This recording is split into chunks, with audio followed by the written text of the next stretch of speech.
Welcome to Inside the Set with Set Decor. Inside the Set is a series that focuses on the design and decor of stories that excite us and ignite our imaginations, where we get to discuss the collaborations between production designers and set decorators, and hear firsthand accounts of how those works of art came to be, from their inception to ideas on the page through completion, where we sit in the dark and experience them collectively. I'm Jan Pascale, set decorator and one of the founding members of the SDSA. Suzie Davies and Charlottee Dirckx SDSA have worked together on such brilliant gems as The Electrical Life of Louis Wain, The Zookeeper's Wife, Mr. Turner, for which they were Oscar nominated, and so many other fabulous films. We welcome both of you to Set Decor's Look Inside the Set. Today we'll discuss your latest film, Saltburn, which is being released through Amazon Studios. First, I want to discuss how long you've worked together. 12 years now, isn't it, Charlotte? Yeah. Yeah, we did a TV show called Murder on the Home Front. We just gelled immediately, and now I hate it when she works with anyone else. It's like she's having an affair under my nose. So we've tried to work together as much as possible. I think we both have a similar language. Well, it really appears on the screen that have the same, you really gel. So Saltburn, it's a film that turns the notion of a classic British country house and family on its head. There are twists and turns galore. The house is inhabited by the quirkiest of families. And a young man who desperately wants to fit in is invited to spend the summer by Felix, who's the object of his obsession. And it takes place in the aughts in 2006. For the most part. So I want to ask you first, how was it working? This was your first time with Emerald Fennell. So how involved was she? She was very clear on how she wanted that film to be. And luckily, when I had my interview with her, I put a pitch together. We interviewed on Zoom. I think it was still COVID time when I interviewed. So we had a Zoom interview and our lookbooks were almost the same. I'd use similar pictures and references to her. And it just was a fizzy moment because I was like, I loved her first film, Promising Young Woman. And when I heard about this, I just said to my agent, just get me in the room. I need to be involved in this. It was very exciting to realize how visually aware she was and her quirky, enigmatic aesthetic, how to tap into that for this film. And that's, I think, what we quite enjoy as an art department, to try and work out what that one voice of the storytelling voice is. We were lucky because Emerald wrote this script as well, and having a writer director as your answer machine, the questions are right there. We immediately able to bounce off and take tangents in the back of the recce van. So it's the movie starts out in Oxford and just need to establish the backstory. So were you able to shoot there, or were those all sets? We shot some of the exteriors there. I mean, Oxford is quite a good filming location. As we know, there have been quite a few films there, but we recreated some of the interiors. Although the great thing was, on one of the scouts we went to, we really found Felix's room. The smell was noxious. The mold on the takeaway cartons on the floor were still there. It was a good reference, if nothing else, when we were location hunting. Yeah. Oh my God. Yeah, Charlotte, you knocked that out of the park. The house is just magnificent.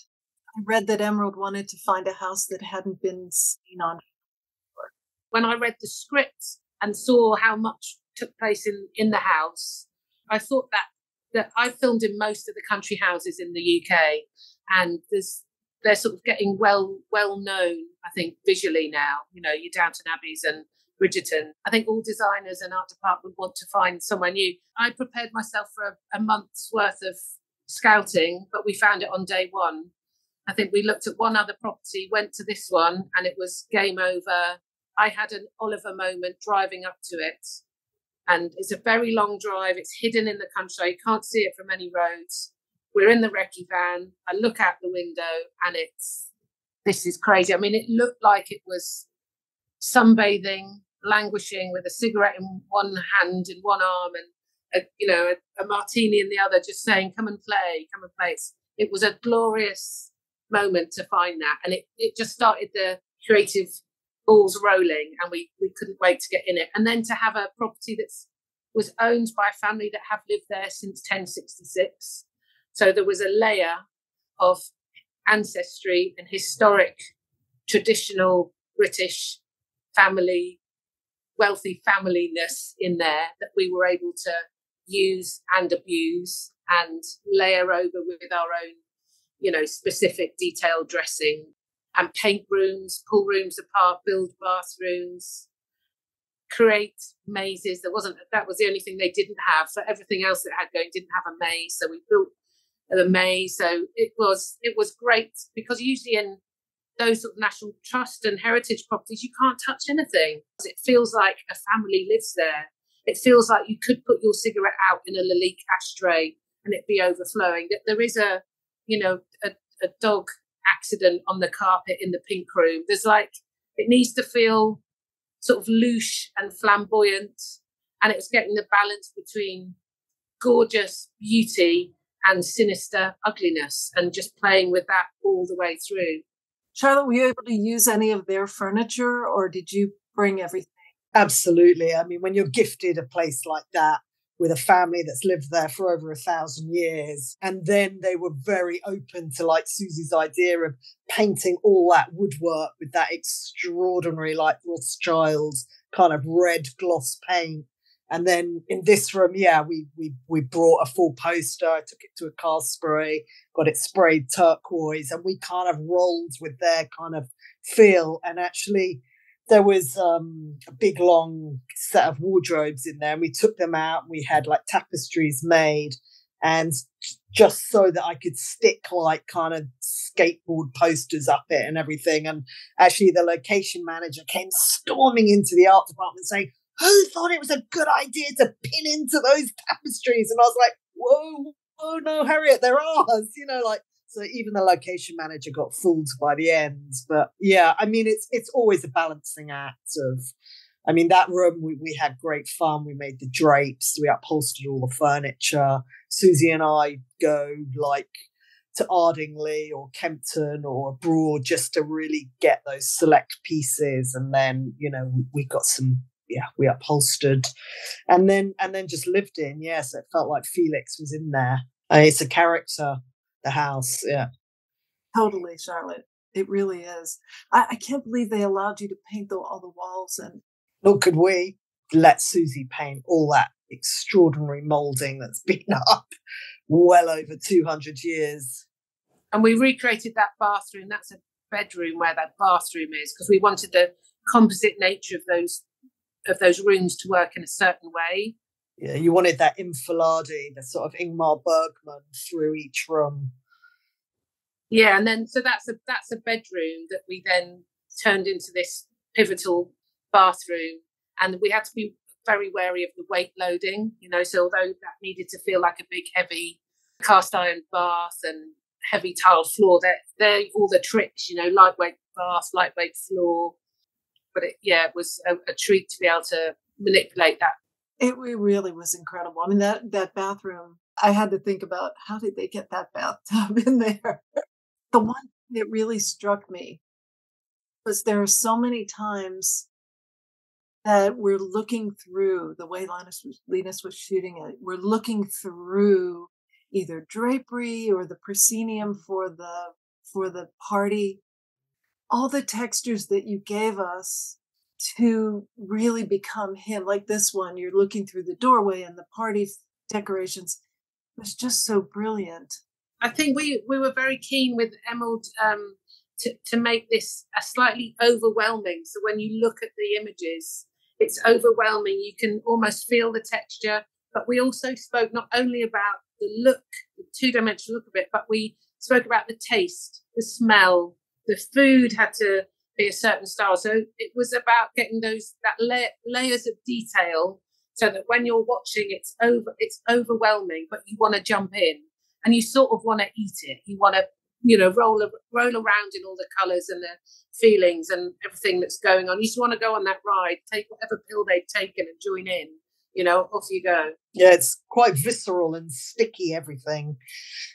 And you also feel his outsiderness, his isolation. The idea of making Oliver's character feel other, even when we're in Oxford, when he turns up there, he gets the worst room. And we'd had a backstory that his room would be near the bar, near where everyone stands outside and smokes fag, near a door that bangs the whole time, that the heating didn't work. All of that, whereas Felix lucked out and got the most gorgeous wood-panelled room round the corner with his own view over a gorgeously landscaped courtyard. And just how, even then, one just has it on a plate and the other just doesn't fit in. And it was about using that the whole time. Just, he stands out, he's other, he's not supposed to be here. Oh, it definitely works. And there he is again, looking out through more drapes and the shears and whatever it was just great, the portals that you created, and then building this labyrinth. In Emerald's mood board, she had Joseph Lucy's The Servant, which is all about looking and peering. There is that sort of feel, like you said, and then Suzie created a lot of fantastic doors with glass in them, that doorway into the dressing room, and then we did the big kind of tapestry drapes that you push through, and then we had all those slash drapes made specially up the staircase, and definitely that feeling of spying and observing, prey or victim or prey. The other thing that I loved about this was, all the propriety of the place, and they had this facade of, all the butlers and the footmen and all of that, and they dress for dinner, so they're all in their formal clothing for dinner, but they're insane. We were choosing for that scene the most handsome or the most ugly octopus, and how masculine could the crab look, and all those elements, and then put them on a bed of strawberry jellied sweets, and it just worked. You can just see there the Marmite and the ketchup. We had the housekeeper and butler, and they were absolutely fantastic. They were art department, and they told us this is aristocracy. They are posher than the royal family. This family that live there, they're unbelievably elite. But they have ketchup on. They'll just put ketchup on the table, but it's got a silver stopper on the top, or the Marmite does, and it's just things that we would never think of. I was like, what, you put the ketchup bottle on? They were like, yeah, of course, and they don't decant their wine. They actually put the wine on the table with the label, and yet we've got the most extraordinary wine cellar. Yeah, I mean, it was an education, I must say, for myself. Oh my God, look, this is a perfect example of the fabulous fabrics. Within this room, there was an amazing pattern on the ceiling, which we knew we perhaps wouldn't see. You created the pattern, didn't you, Charlotte, from the ceiling and printed it as a sort of bit of detail onto this amazing fabric. It's just wonderful. I love this. The statuary. I love that so much. I made these slash drapes for the statues, and then we had a fantastic prop maker, and she made these amazing tiaras for them all. So I was up ladders, dressing the statues in their own party outfits. But I mean, obviously I went to the owners, I said, would it be all right? Because they're 17th century statues. They were like, yeah, go for it. And so, yeah, we made outfits for all the statues for the party scene. I just loved it as the morning after, as the wind just whips through it and it's kind of tattered and just, scatters across the dried grass. That it was amazing. That was so perfect. And with the Minotaur, did you create that? This is part of the maze, and there wasn't. So the maze is your classic art department smoke and mirrors. It's a bit of what was there. The location had some beach hedging in a long line, but there was no maze. Labyrinths often have minotaurs at the centre, so we knew we wanted something slightly sinister there, and there's a fantastic artist called Nicola Hicks who allowed us to use her art as an inspiration to create our Minotaur family, of which there are 5, I think, that we made. And obviously this big centre one was called Big Willie for obvious reasons. Big Willie, I see. Now, what is this wall? Is this part of the... Yeah, this is just some behind the scenes photos. So this is in our construction workshop. I just work with such a brilliant construction team who are amazing. Their painters are wonderful. We do a lot of the basic building of the sets in their workshop, and then they bring them onto sets or to the location. And this is just an interesting, to see the stages that we go through before it gets to set. And then we get greens on top who will dress on top of this. And then the prop guys will be sticking, the Minotaur on top of there, and then a model maker doing the touch up. So it's a massive team that gets the script to the film. And this is the art department. We spent a couple of days dressing the party scene, and this is the party scene team, basically. I saw the penis pinata bit in there. On this, oh my goodness, we had to put, Emerald suddenly said, I want false eyes in the pig and eyelashes. We had to stick eyelashes. And then amazingly, the people that we've got to do the spit roast, she's like, oh, it's fine. I'm an optician, actually, in my normal job. I just do spit roasts at the weekend. And so I gave her the glass eyes, and she just stuck them in, and it was just like a classic Saltburn visceral moment. I was just like, okay, I'll do the eyelashes then. Truly Saltburn. This was fantastic too, the little puppet stage. In the real location, they had something similar to this, so we're able to sort of vibe off it a bit. And then we recreated our own. During the Victorian era, it was quite a thing to have put on your own performances as part of a social gathering. So we presumed that they still had their proscenium arch and whatever. When we got to make this box, we then had the animated characters inside of our family, and we couldn't quite get the mechanism to work smoothly or to change. But when Emerald saw it just as a test thing, she loved the slightly manic movement of the bad mechanism that we put in there. So we stayed with it. And I get it, it's unhinged. It's, oh my God, what's going on? How is it going to stop? It was meant to be. So you did build up little bits and bobs, right? Aside from the bathroom. Yeah. So this is the center piece of the maze. And then we hired some beach hedging to create the corridors that we see the characters running through.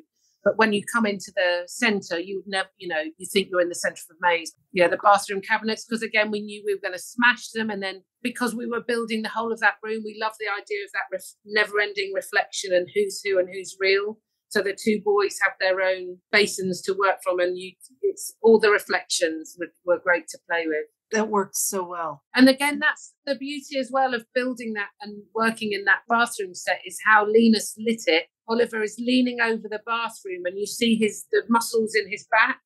It almost expands into the wall because the marbled wallpaper almost looks like muscles of a person. It was extraordinary that he'd seen that. Yeah, it felt like the wallpaper was alive, didn't it? Like rippling. It really did. I mean, the whole thing was just amazing how it all just flowed together, and the total quirkiness of this family, as you would think it's such a pretentious and regal almost home. And then when you get in there, you see, the overflowing ashtrays and the amazing details. I think we wanted it to feel lived in. I think often a stately home, you think you have to stand back from it and look at it, and we wanted to be inside it. We wanted to touch the paintings and feel like we were right in people lived here. They, a family lived here, and they wore clothes and t-shirts like we do. They weren't different in that respect, but there was a decadence. Was this room dressed by your team, or did some of this exist in the grand entry? Some of it existed, but the usual, we brought in a central table, and Suzie was keen on this very kind of big, kind of sumptuous urn of flowers. And then we obviously bring in all our practical lights. But you want to keep the essence of it. So all hats piled up and clothes strewn over the sort of Georgian chairs, but then also the owner had this extraordinary Dutch cabinet, and we opened it and he'd ripped the back out to put his stereo in, and all his records were scattered everywhere. So, we just took that and we ran with it as well. This walkthrough at the beginning when he's introducing him to the house. We bring in the drapes and the voiles, and that room was a pretty much complete redress. I love what Suzie created here, these rooms just extraordinary. All those doors and the glass was all put in. And it's so daunting for Oliver as he's walking through this. Yeah, his peripheral vision, you can just see him just going like that. Because I think he does become addicted. He wants everything that they have. But it's just so beautiful, so brilliant. It's just luscious. I did love the mix of the artwork, the classic portraits as well as contemporary art. Emerald was very keen that we had rude art as well. So we recreated, lots of bottoms and armpits and feet and sort of sensual images. Yeah, Mapplethorpe type photos, and there's quite a mix. All the artwork, obviously we had the gift of their artwork which they signed off on, which was incredible, but then we mixed it up. We did get some sort of like Caravaggio type paintings done, but then we found a couple of artists that we really liked. We looked at 10, we showed them to Emerald, she picked what she liked, and we had some real, a lot of fantastic real art in there as well, mixed with, some modern hired art, and then artists that Emerald wanted us to get. It was just fantastic. It was such a great mix. You helped spell the twists and turns without giving it away. Those are the main questions that I had. Is there anything that I haven't covered? Well, I was nearly going to say, when we were talking about Barry's desire and addiction and how it grows, it's interesting because I think it comes from his parents, because when we go to his parents' house, like, we gave the parents' house a bit of topiary outside the front, and when you just compare it to what Saltburn has, their acres of conical yew trees, and we used a similar palette, reds and greens at their house, but the pastel tones, and it's like she has a tapestry cushion rather than tapestry on the walls. Where does Oliver get this weirdness from? And I think it's ultimately from his parents' naive respect, but maybe for areas like sort of for houses like Saltburn, so that he's grown up with a family wanting but knowing it's not theirs, and then it's turned into this more sinister desire and jealous nature. The origins of his desire and their envy, I guess. And that was Elspeth's room, which we sort of was quite late in the shoot. That red room. Charlotte, you dressed that lovely sort of kimono that's on the back of the chair that Oliver ended up wearing that. So that wasn't scripted, but what's great about what Charlotte does is all that detail that goes in there, the actors can then sort of vibe with and riff with and do whatever they want with. Just perfect. What else? What am I forgetting?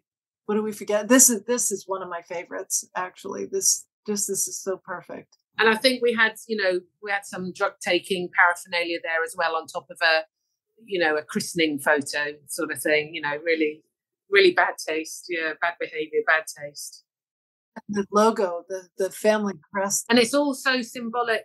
I have to remember, it's like if it's the left hand or right hand, the angle of the dagger going through, how many bloodlines does it have on its hand? And I think this means that there's a broken line in the ancestry, and it's all about light and dark. So it's very symbolic. And we had lots of different versions of this, colourful, not so colourful, where we were going to see it. I think it was probably in lots of different places that we don't see. I think Emerald's got it just right. We see it at the beginning. But that's the great part, is that when you create all these things to help the actors, we want the cast, when they turn up, to know this is theirs. So I want them to feel so comfortable, so aware. Like in particular in the library, we knew we needed a chair for Richard E. Grant's character. That no one else would sit in there, because we dressed the whole of the house. When the cast turned up, they were able to inhabit those worlds before we actually shot on them. So we were lucky. They sort of used it as a green room a bit. And as much as sometimes we're not a fan of that, but it sort of worked for this. I didn't mind if they dropped things or had crumbs on the floor. It all added to it. It needed to feel as lived in as possible. And like even the flowers, we were constantly changing the flowers, and then we realised some of the flowers should die. It shouldn't. It's not always perfect. Again, that juxtaposition with a big tin of roses, quite cheap kind of English sweets, and then they've just woofed through those. It's stressing. That's great. I mean, I love it. Usually we are throwing people off the set, telling the actors to get out. With Suzie and I, it's always about creating a feeling rather than a look, leaving space for those actors to inhabit. You know, it's not stuffing it completely full. And you two just embellished it perfectly. Well, Suzie and Charlotte, we can't thank you enough. We're so happy to give this look inside the set of Saltburn, which is quite an extraordinary looking film, as well as an intriguing film with lots of twists and turns. And I hope everyone enjoys seeing your work and enjoying the film. Thank you so much. Thank you. Thank you, Jen. Lovely. Thanks for joining us for this episode of Inside the Set with Set Decor. Don't forget to subscribe to our YouTube channel and visit our website, setdecor.com.